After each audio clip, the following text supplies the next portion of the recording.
السلام عليكم ورحمة الله. On commence Inch'Allah. Alhamdulillahi Rabbil Alamin. Wa salatu wa salamu ala ashrafil anbiya'i wal mursalin. Nabiyyina Muhammad wa ala alihi wa sahbihi ajma'in. Amma ba'd. Assalamu alaikum wa rahmatullahi wa barakatuh. Donc, on était à la page 9 et on avait terminé avec An-Naw' al-Awwal, le premier des 4 types de Shirk al-Akbar, de l'association majeure, qui était Shirk al-Da'wa, qui était l'association dans l'invocation. Shirk al-Da'wa, l'association dans l'invocation. Donc on était rendu au deuxième. Cheikh Sulayman al-Ulwan Fakkallahu Asrah, il dit ici An-Naw' al-Thani, le deuxième type. Shirk al-Niyyati wal-Iradati wal-Qasd.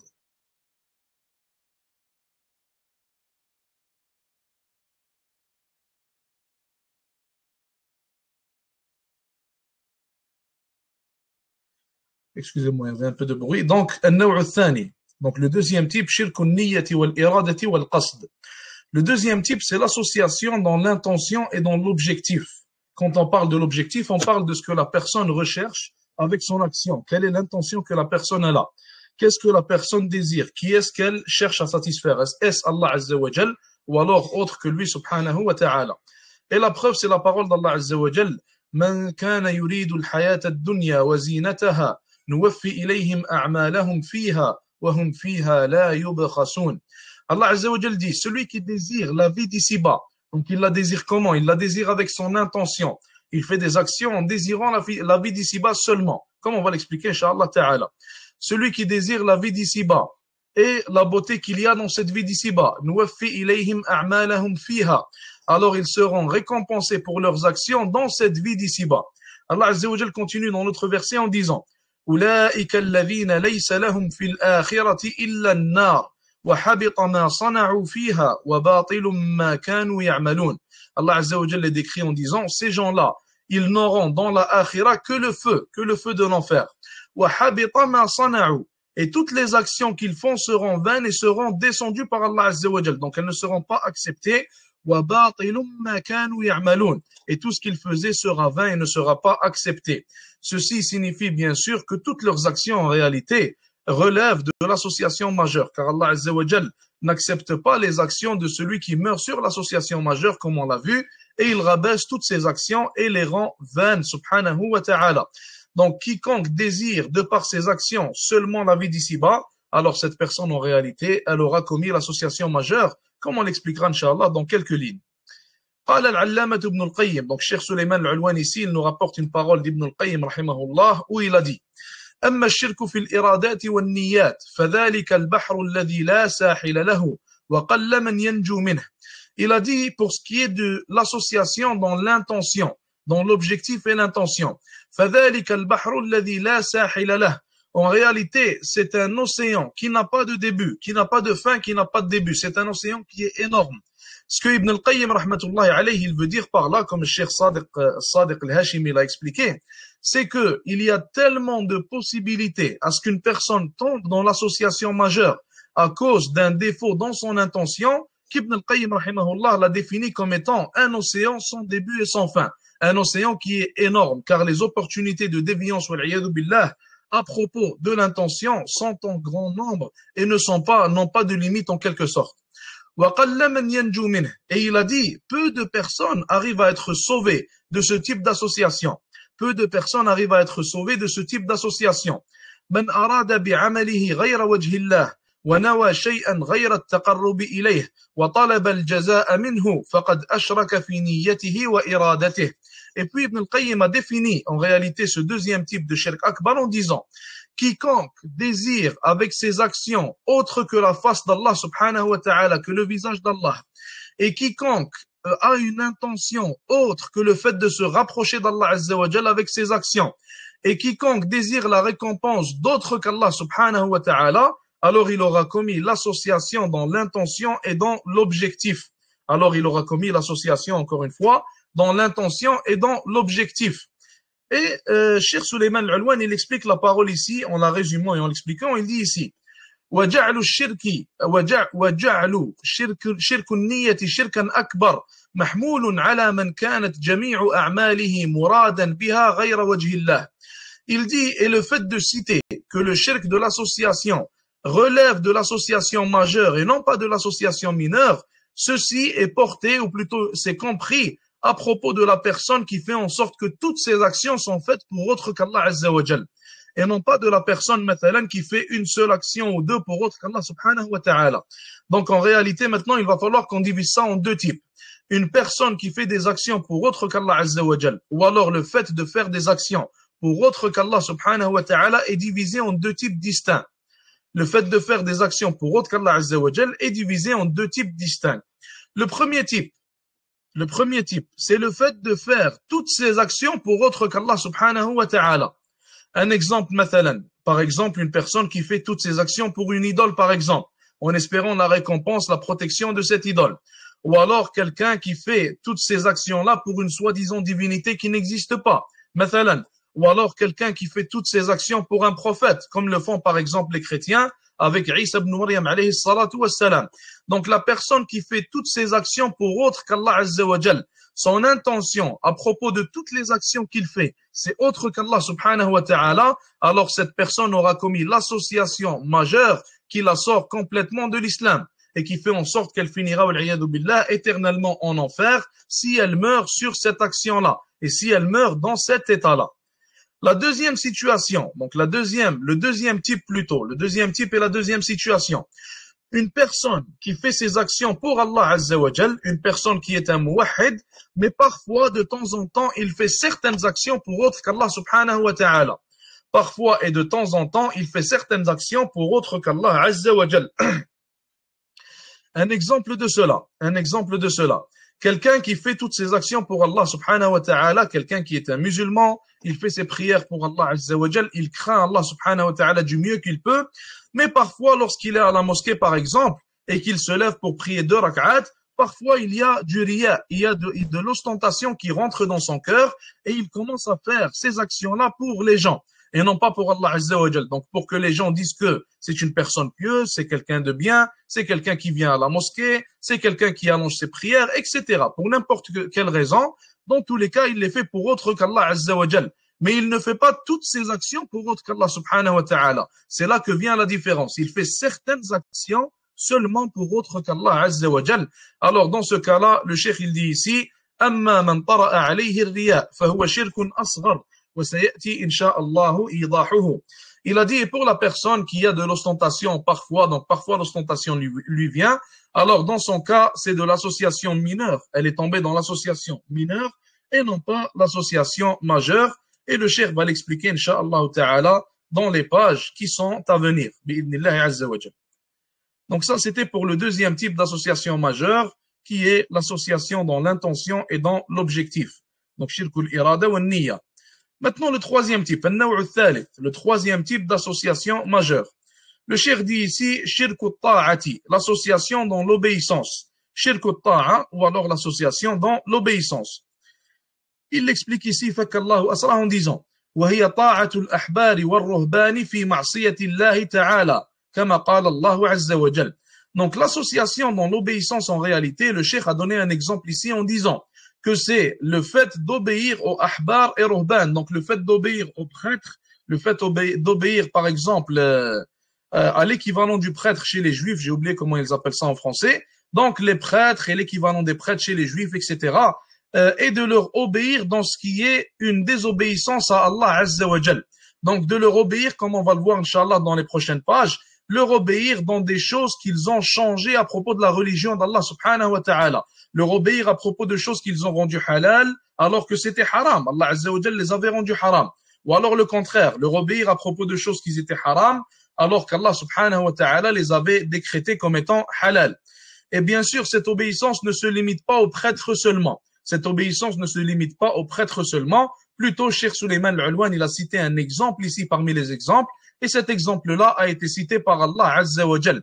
Mais le fait d'obéir à toutes sortes d'autorités, à n'importe quelle autorité, si elle change la religion d'Allah Azza wa Jal, alors il faut savoir que ce troisième type d'association va s'appliquer dans tous ces cas-là et non pas seulement dans le cas des prêtres.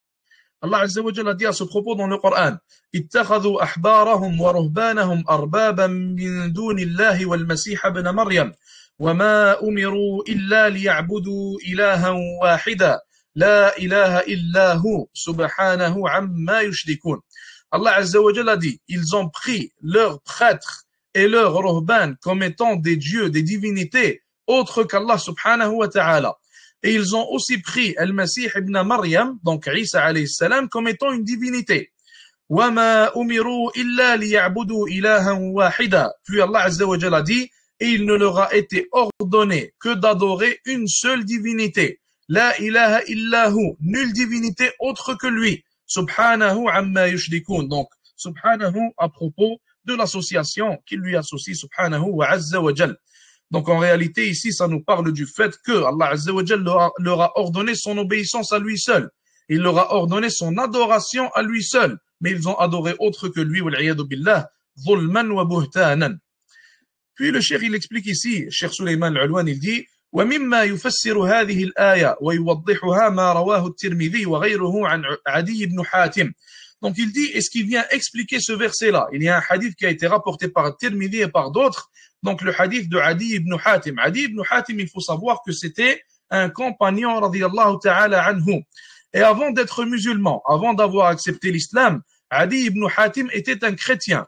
Avant d'avoir accepté l'islam, Adi ibn Hatim était un chrétien parmi les Nasara de cette époque-là. Et Adi ibn Hatim, il a entendu le prophète alayhi salatu wassalam réciter le verset qu'on vient de citer. Donc il a entendu le prophète citer cela et il lui a dit en disant, ou plutôt il a dit à Nabi alayhi salatu wassalam, Inna lasna na'buduhum. Il a dit, Ya Rasulallah, ô messager d'Allah, on ne les adore pas. Pourquoi est-ce qu'Allah Azza wa Jal dans le verset, il dit qu'on adore les prêtres alors que moi j'étais chrétien et on ne les a jamais adorés? Et Adi ibn Hatim, de quelle adoration est-ce qu'il parle ici? Il parle de l'adoration de la prière. Ce qu'il veut dire au prophète alayhi salatu wassalam, c'est que nous nous sommes jamais prosternés aux prêtres. On n'a jamais fait le recours à ces prêtres-là. Donc on n'a pas fait les actions qu'on fait pour Allah subhanahu wa ta'ala dans la prière ou dans l'adoration. Et là vient un point important qu'il faut garder en tête. Le shirk n'est pas seulement, il n'est pas seulement possible de faire le shirk à cause d'une action que l'on fait. Une personne ne tombe pas nécessairement dans le shirk dû à une action qu'elle fait. Elle peut aussi tomber dans le shirk à cause d'une parole qui sort de sa bouche. Elle peut aussi tomber dans le shirk à cause d'une intention qu'il y a dans son cœur, comme on vient de le voir. Donc c'est ça en réalité qui avait été mal compris par Adi ibn Hatim, radiyallahu ta'ala anhu wa ardah. Le Nabi alayhi salatu wassalam lui a répondu en disant, أليس يحرمون ما أحل الله فتحرمونه ويحلون ما حرم الله فتحلونه فقلت بلى قال فتلك عبادتهم. Le prophète alayhi salatu wassalam lui a répondu en disant, n'est-ce pas que lorsqu'ils rendent quelque chose haram, alors qu'Allah Azza wa Jalla l'a rendu halal, vous la rendez vous aussi haram? Et n'est-ce pas que lorsqu'ils rendent quelque chose halal, alors qu'Allah Azza wa Jalla l'avait rendu haram, vous aussi vous les suivez et vous la rendez halal à votre tour? Adi ibn Hatim a répondu en disant Bala. Il a dit oui, c'est vrai. Et Nabi alayhi salatu wassalam lui a répondu Fatilka ibadatuhum. Donc là, on comprend, premièrement, c'est quoi le shirk dans l'obéissance? C'est le fait de suivre quelqu'un. Et le shirk va l'expliquer, en fait, Inch'Allah, dans les prochaines lignes. Donc, je vais pas le répéter pour pas vous mélanger. On comprend aussi une autre chose. Remarquez qu'ici, Nabi alayhi salatu wassalam, il lui a dit ceci est leur adoration. C'est ça qu'Allah Azza wa Jal veut dire dans le verset par leur adoration. Pourtant, ils ne se sont jamais prosternés à ces gens-là. Ils n'ont jamais fait de recours à ces gens-là. Plutôt, ils ont cru avec leur cœur et ils ont suivi avec leurs membres une croyance qu'avaient instillée ces gens-là. Donc, cette croyance qui était quoi? Qui était le fait de rendre le halal haram et le haram halal. Le simple fait d'avoir cette croyance-là sort une personne de l'islam. Ça veut dire, mathalan, un exemple. Allah Azza wa Jalla a décrété que les 5 prières sont une obligation sur les musulmans. Si une personne vient et renie cette obligation avec son cœur et elle croit qu'il n'y a pas de prière obligatoire alors qu'elle est au courant qu'il y a des versets et des hadiths qui l'ont rendu obligatoire, alors cette personne, elle sort de l'islam, même si elle n'a rien fait avec ses membres. Donc la simple croyance qu'il y a dans son cœur la fait sortir de l'islam tout simplement. Ou alors un autre exemple, une personne qui sait qu'Allah Azza wa Jal a cité Ibrahim alayhi salam dans le Coran. Et Allah subhanahu wa ta'ala nous a dit que c'est un prophète. Allah Azza wa Jal l'a cité à maintes reprises. Le Nabi alayhi salatu salam l'a cité aussi dans la sunna authentique. Et la personne vient nier la prophétie d'Ibrahim alayhi salam alors qu'elle est au courant de ces versets et de ces hadiths. Alors cette personne, elle aussi, elle sort de l'islam. Donc en réalité, le simple fait de croire au contraire de ce qu'Allah Azza wa Jalla a décrété et a légiféré, tout en ayant connaissance de ce qu'il a décrété et légiféré, sort la personne de l'islam. Le cheikh dit ici, وَسَنَدُهُ ضَعِيف. Et le sanad, la chaîne de narration avec laquelle le hadith qu'on vient de citer de Adi ibn Hatim, ou plutôt avec laquelle ce hadith a été rapporté, il faut savoir que cette chaîne de narration, elle est da'ifa, elle est faible. Sauf que les savants du tafsir, ils se basent quand même sur cette explication. Et les savants tels que Cheikh Suleiman Al-Ulwan, comme il vient de le faire dans son livre, ils se basent aussi sur cette explication. Car des fois, il va y avoir certains hadiths qui vont être faibles, leur chaîne de narration, elle est faible, mais le ma'na, le sens qui est cité dans le hadith, il est authentique. Comment est-ce que le sens peut être authentique? Car il va être établi par d'autres preuves, par exemple par des versets, par d'autres hadiths, par le ijma', par le consensus des savants, etc., etc. Et dans ce cas-là, le consensus des savants a établi que le sens de ce verset-là, c'est comme il a été cité dans le hadith. Car le cheikh, il a dit ici, ولكن تفسير الآية بما ذكر مشهور بين أهل التفاسير ليس فيهم من يدفعه.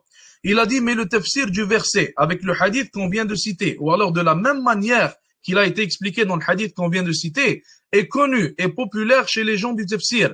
Et il n'y a aucune personne parmi les savants du tafsir qui a rejeté cette explication.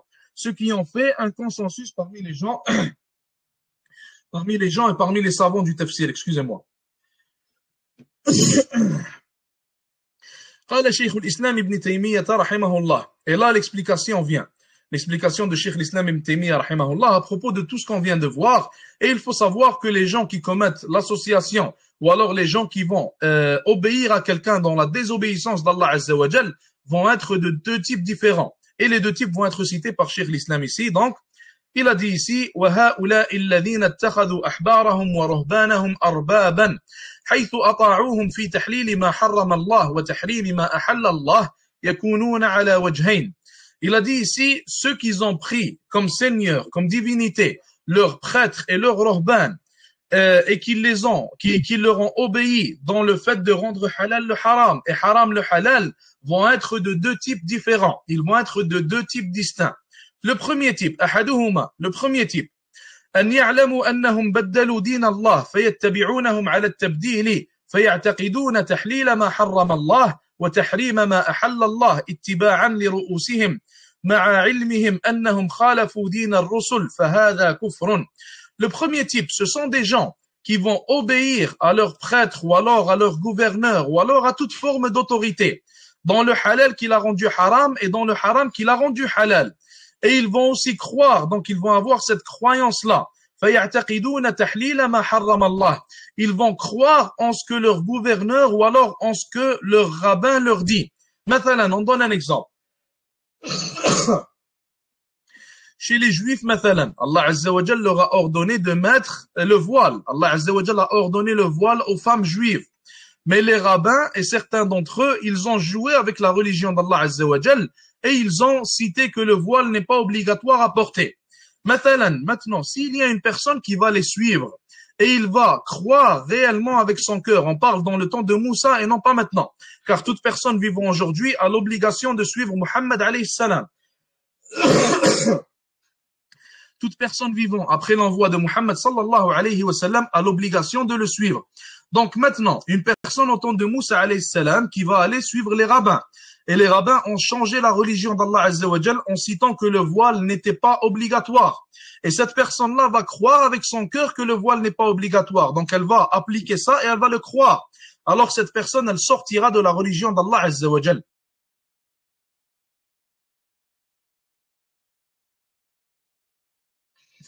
Donc cette personne, elle sortira de la religion d'Allah subhanahu wa ta'ala. Car premièrement, elle a cru en ce qu'ils ont dit. Et deuxièmement, elle a suivi cela. Et ce qui est vraiment important, c'est qu'ils ont cru, ils ont su c'est quoi ce qu'Allah Azza wa Jalla a légiféré. Donc ils ont su qu'Allah Azza wa Jalla a rendu le voile obligatoire. Et ils ont su que ces gens-là, ils ont changé la religion d'Allah Azza wa Jalla. Et ils ont cru en le changement que ces gens-là ont fait. Alors ces gens-là sortent de l'islam et commettent, wal'iyadu billah, l'association majeure. Donc comme il a dit ici, ittiba'an li ru'usihim, car ils ont suivi leur ru'asa, ils ont suivi leur gouverneur, leur autorité, alors qu'ils savent très bien que l'autorité qu'ils sont en train de suivre a contrarié la religion des prophètes et messagers, alayhimus salatu wassalam. فهذا كفر, et ceci relève du kufr, al-kufr al-akbar tout simplement.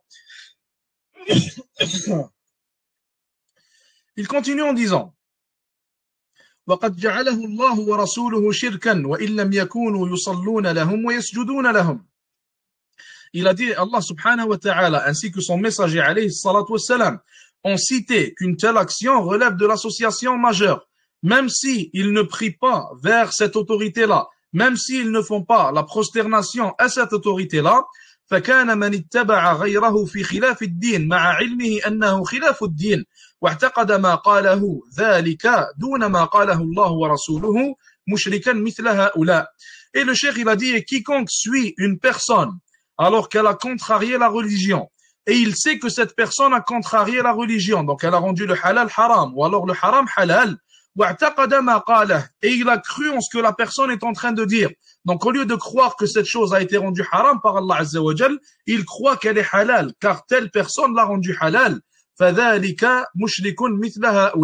Alors cette personne-là, est un mushrik, est une personne ayant commis l'association majeure, comme l'exemple qui a été cité plus haut. Le deuxième type d'obéissance, أن يكون اعتقادهم وإيمانهم بتحريم الحلال وتحليل الحرام ثابتا. Donc le cheikh il dit ici, ou plutôt cheikh l'islam ibn Taymiyyah rahimahullah, qu'il y a des personnes qui vont obéir dans la désobéissance à Allah Azza wa Jal, mais ils vont toujours croire avec certitude au halal qu'Allah Azza wa Jal a rendu halal et au haram qu'Allah a rendu haram.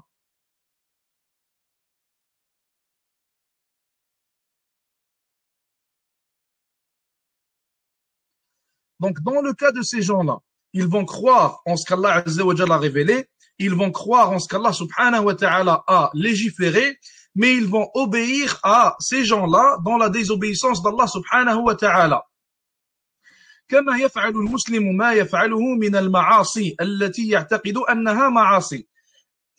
Et leur cas à eux, à ces personnes-là, c'est le cas d'une personne, d'un musulman qui va aller commettre un péché, en ayant la certitude dans son cœur et la croyance que cette action est un péché. Donc ces gens-là ne sortent pas de l'islam, mais plutôt sont des pécheurs tout simplement. Un exemple, mathalan, son rabbin lui dit de faire quelque chose, alors que cette chose-là, elle a été rendue haram, elle a été rendue comme étant illicite par Allah Azza wa Jal. Il va quand même la faire en sachant que c'est illicite, alors il aura commis un péché dans ce cas et ne sera pas sorti de l'islam dû à son action tout simplement.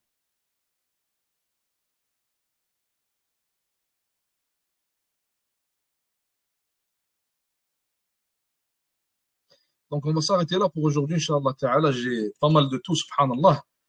On continuera, Inch'Allah Ta'ala, au prochain cours. Jazakumullah khair. Wa sallallahu wa sallam wa baraka ala nabiyyina Muhammadin. Wassalamu alaykum wa rahmatullahi wa barakatuh.